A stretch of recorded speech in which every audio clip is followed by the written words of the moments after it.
Ngayong araw nga ho ay may panibagong design na naman ako na gagawin na wedding souvenir. Ito nga pala na order na 'to ay 25 pieces, kulay maroon ang order nila ma'am at sir. Ang tawag nga po pala namin dito ay flowery. Isa rin ito sa mabenta sa aming shop at eto na rin ang pinakamura namin na wedding souvenir. Kaya't kung kayo po ay naghahanap ng budget meal na wedding souvenir, eto na lang din po ang bilhin ninyo. Kung kayo po ay ikakasal or nagpaplanong magpakasal, sa amin na lang po kayo magpagawa ng wedding souvenir. Mag-PM lamang po kayo, mag-send po kayo ng pangalan, petsa at saka picture.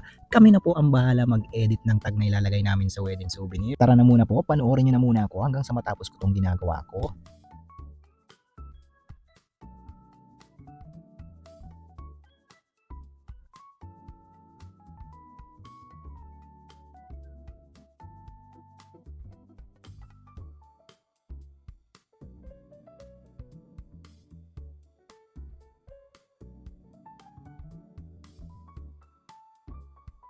At eto na nga po ang finished product. Kung umabot ka man po sa part ng video na to, paki-like, share, and follow na rin po para maging updated ka sa video i-upload ko. Salamat!